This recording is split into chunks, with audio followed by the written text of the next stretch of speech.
네, 이번에는 미증시에서 있었던 종목별 메가 이슈들 전해드리는 메가3 시간입니다. 먼저 핀핀집을 확인해 보겠습니다. 커뮤니케이션, 유틸리티, 부동산 섹터가 올랐고요. 반면 에너지와 소재, 기술 섹터 등이 하락했습니다.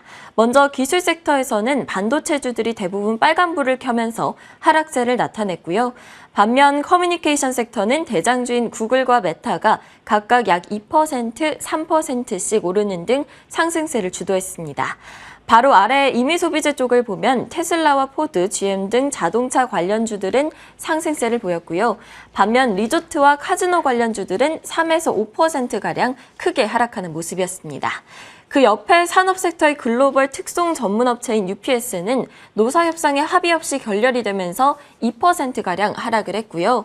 오른쪽 상단의 헬스케어주들을 보시면 아스트라제네카가 폐암치료제 임상 결과가 실망스럽게 발표가 되면서 월요일에 8% 급락한 후 2.77% 상승했고요.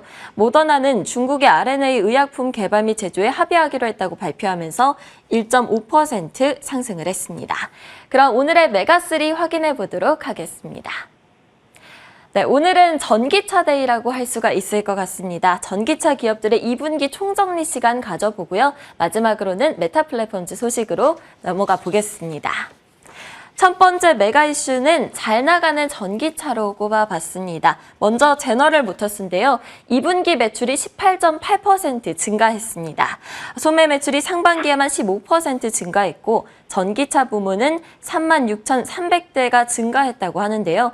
이 때문에 주가는 1.18% 상승했습니다. 리비아는 2분기에 1.2만 대 이상을 인도를 하면서 월가 예상치를 상회했습니다.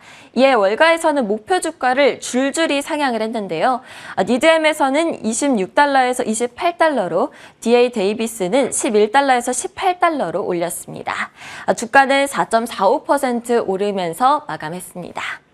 니콜라는 지난 2분기 전기 트럭 인도 대수가 전분기 대비해서 크게 급증한 것으로 나타났는데요. 이 때문에 주가는 4.38% 급등했습니다. 그동안 자금 부족 그리고 치열한 경쟁에 시달려왔기 때문에 긍정적인 신호로 해석이 됐습니다. 한편 테슬라는 최근 들어서 급등세를 나타냈던 종목이고요. 전날 휴장하기 전거래일만 해도 7% 가까이 급등을 했었는데요.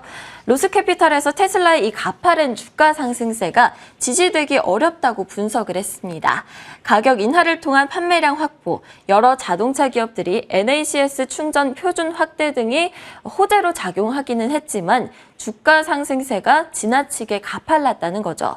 또 2분기에 시장 기대치를 넘는 차량 인도 실적을 발표하기는 했지만 생산량도 전보다 크게 늘면서 재고가 쌓이는 문제에 부딪혔다는 지적이 나왔습니다.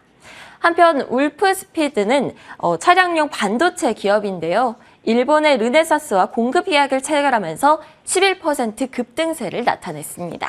전기자동차와 청정에너지 성장으로 반도체의 수요가 극적으로 증가하고 있다고 밝혔습니다. 다음 메가 이슈는 메타 플랫폼즈 소식입니다. 메타는 새로운 소셜미디어 스레드의 출시를 앞두고 있는데요. 텍스트를 기반으로 짤막한 글을 올려서 소통할 수 있도록 하는 등 트위터와 비슷한 기능을 갖고 있어서 트위터의 대항마로 주목을 받고 있죠. 최근 트위터가 부분 유료화로 고객 이탈 문제를 겪고 있는 가운데 스레드가 향후 트위터를 뛰어넘는 플랫폼으로 성장할 수 있다는 분석이 나왔습니다. 그런데 간밤 들려온 소식에 의하면 유럽에서는 규제로 인해서 출시가 보류가 됐다고 하는데요. 하지만 그럼에도 불구하고 주가는 2.9% 상승했습니다. 한편 메타는 메타버스에 대한 집착을 버리고 AI 열풍에 빠르게 올라타는 등 변화를 추구하면서 긍정적인 평가가 이어지고 있습니다. CT에서는 내년 메타의 광고 매출이 올해보다 14% 정도 성장할 것이라면서 목표 주가를 기존의 315달러에서 360달러로 상향을 했고요. 또 모틀리풀의 경우에는 엔비디아에 이어서 시총 1조 달러 클럽에 오를 유력 후보로 테슬라가 아닌 메타를 꼽았습니다.